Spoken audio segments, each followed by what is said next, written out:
Nice to see you all again. The other day at work, I had a client of mine ask me, how do I put up tomato sauce? So I tried to explain to her how to do it, but I thought I'd make a video so that maybe she can see it that way and you guys can see it too.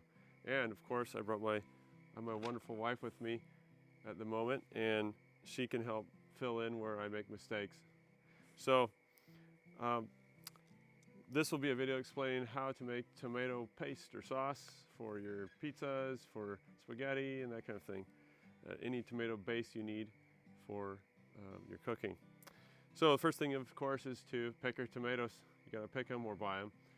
Of course, picking's better. And then you gotta wash them all, and then you need to take the tops off. So you need to take the top stem and the little core. It's kind of in the core area below it. And maybe my wife will demonstrate how she does it. She's done it hundreds of times. So we could take the cutting board up close. You guys can all see that, how to do that. And hopefully it'll focus on the cutting board and you can see what we mean by this.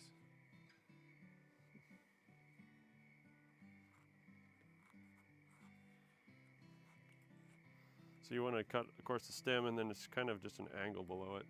Get that white, hard stuff out. It's kind of a whitish. You do a very good job. Yeah, that looks okay. So it works. Yeah, so then the next step is you want to cut your tomato kind of around the equator, so right down the middle. So not straight down from the top, but you want to lay the tomato just sitting right side up and cut it sideways, kind of that direction, that orientation. So you have a stem hole on one side and the bottom on the other. So we found that that is the way that the heat, and they cook down better, the heat gets into the tomato better and does a better job of, and quicker job of cooking them. So once you've got that done, then you want to take your tomato and all your tomatoes and put them in your pot. And you want to get a level of tomatoes in your pot, at least to cover the bottom before you turn the heat on. Otherwise you'll end up probably scorching your tomatoes, and you don't want to do that. That makes a waste. So make sure you got some tomatoes in there. Then you can turn your heat on and get them cooking. Now you'll need to preferably, we fill our pots like 3/4 of the way full, but you gotta have a tool to stir with, and preferably a flat bottom tool. You can see this one has a nice, it's a wood maple stir stick that we got. Has a nice flat bottom to it. So it's good for taking and scraping any sticking tomato paste off the bottom of your pot. You don't want it to get burnt onto the bottom and scorched. So yeah, you're gonna fill it up however full of tomatoes you can put in there. Probably not more than 3/4 full, because once it gets rolling and cooking hard, it tends to make some foam, and then the foam bubbles and it'll overflow and make a big mess everywhere. You don't want to waste your hard work and all your food. So you need to stick around and keep stirring that thing every so often. Make sure that's not getting stuck to the bottom. If it is, turn down your heat a little bit and let it cook. You want to cook it until the tomatoes are a bit soft. I mean, nice and soft, unless you want a more solid tomato base with chunks and that kind of thing in it. But we typically just cook it till they're really mushy and they're kind of falling apart. So after that, you want to take your speed stick or immersion blender and you want to blend it.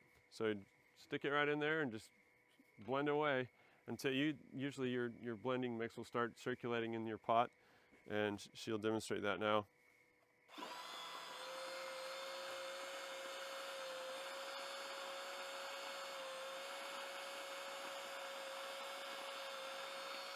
And it might take a little while for you to get it all blended depending on your pot size. This took us 2 minutes or 3 maybe to get it all blended with that small of a blender, but it works. It really works. We do it every year.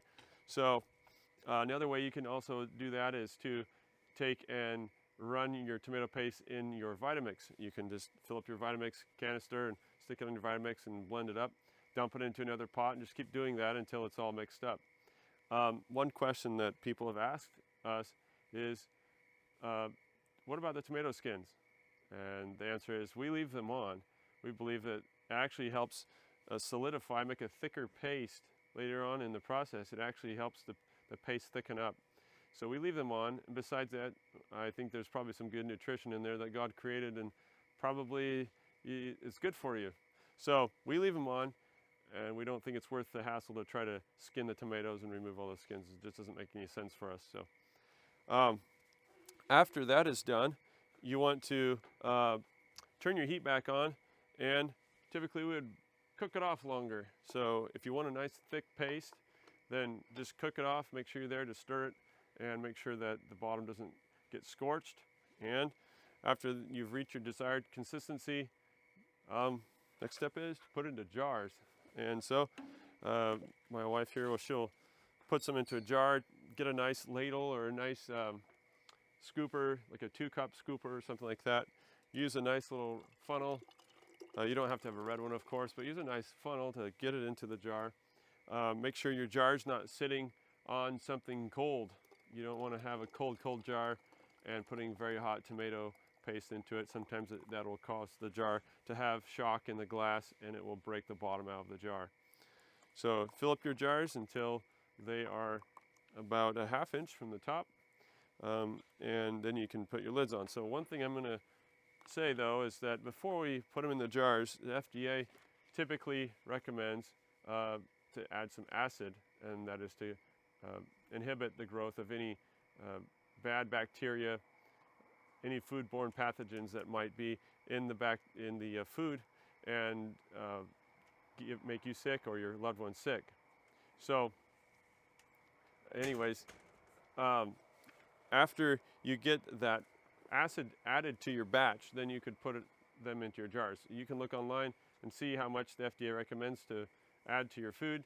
And if I remember correctly, if you're using lemon juice, it is 2 tablespoons per quart. And then for pints, it is 1 tablespoon per pint.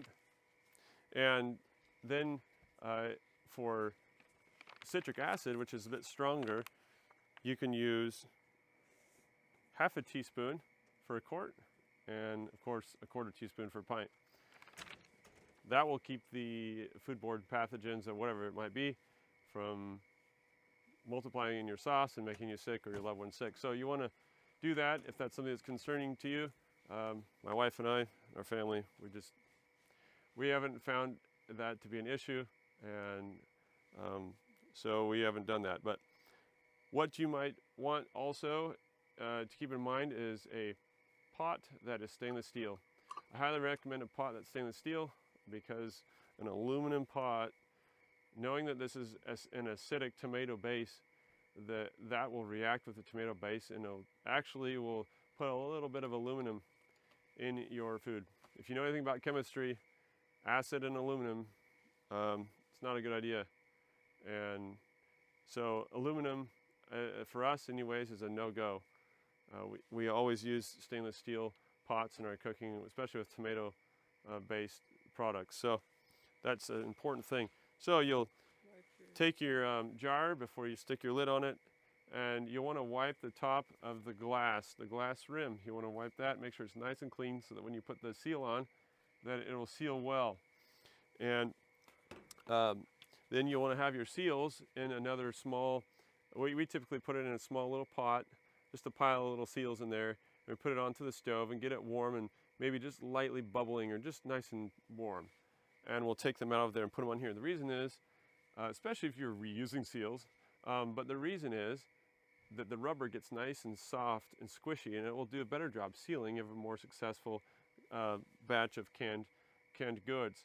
So we'd put these nice warm seals on here, screw the lid down, not too tight, just nice and snug, but not too tight, because when you water bath it, you need to have some looseness there so that some of that air can escape out the crack. So it has to be able to push out a little bit and get out of there, so that when it cools, then with the contraction of cooling, then it will create a vacuum and it'll seal, and your lids will obviously pop, and you'll have a good seal and a good preserved bit of food.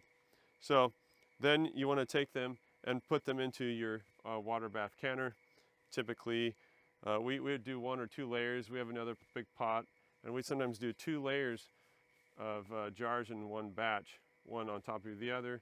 You want to make sure that you don't roll. If you have 2 layers of jars, don't run it at too high of heat, too hard of a boil, unless they're really tight, because they'll start shaking around in there and you might get a broken jar or 2.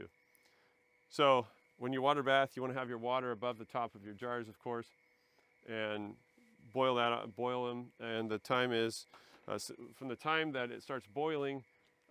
For quart jars, it's typically 45 minutes of boiling, and for pints, about 40 minutes. Is there anything I missed in that?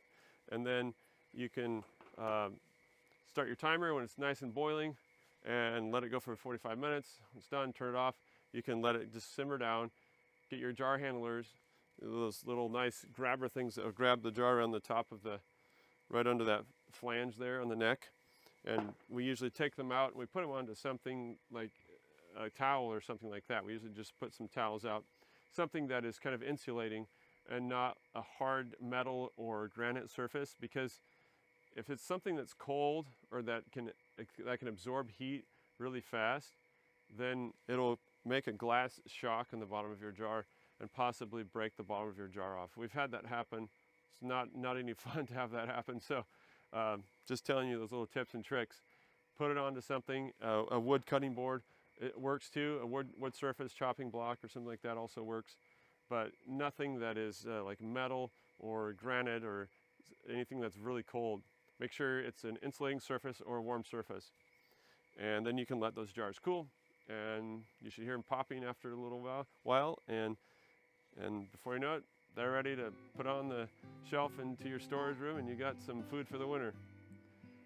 Anyway, I hope you liked that video, and thank you for watching. And if you have any questions about this process or other homesteading things or anything to add, just put a comment down in the section below, and please subscribe, hit the bell or whatever they say. And I think that's all for now, except one thing. Remember, Jesus loves you. We'll see you in the next one.